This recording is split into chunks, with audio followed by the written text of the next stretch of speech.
So what we're going to do now is make use of these things called observable maps that we can use inside of MobX. And we're going to use these for our activities. Our activities are first-class citizens in our app, and a simple array to store them in doesn't feel good enough to me. And these observable maps are pretty powerful things. And what we can do is create a dynamic keyed observable map. And these are very useful if you don't want to react to just to the change of a specific entry, but also to the addition or removal of entries.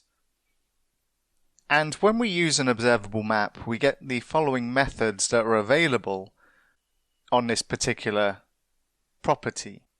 And we can see if it has a specific key. We can set a key to a specific value. We can delete, we can get all the values out of our observable map.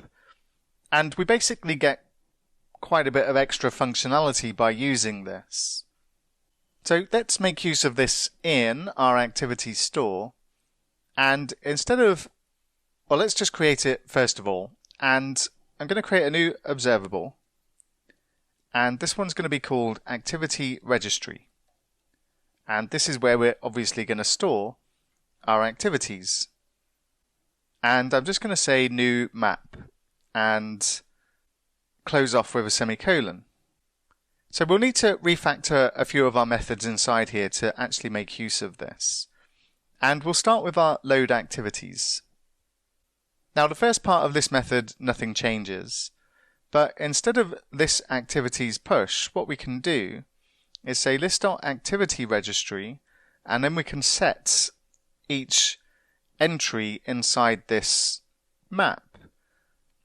And in order to set an entry inside here, we need to provide a key, which is going to be our activity ID, and then the value, and this is going to be our activity itself. So we'll say activity.id and then the activity.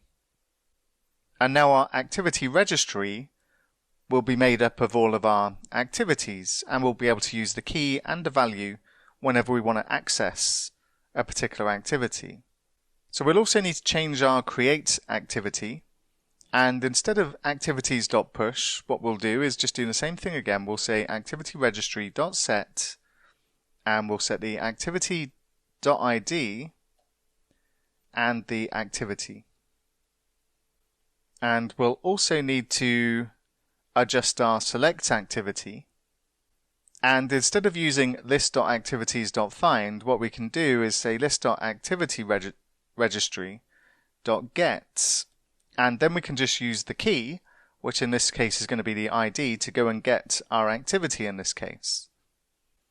And we'll also need to adjust our get activities by date, and we still want to use an array function to sort our activities in date order, and our activity registry is not an array.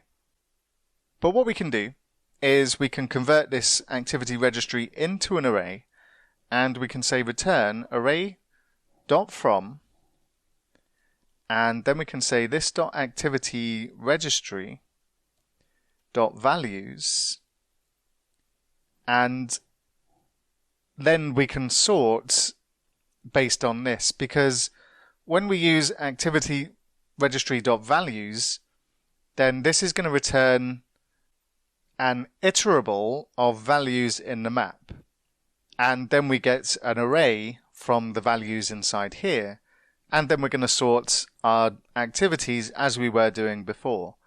Now we're not going to see any difference in the output of this, and if I go back to my application and I just refresh the page, then we still get our activities just as we did before.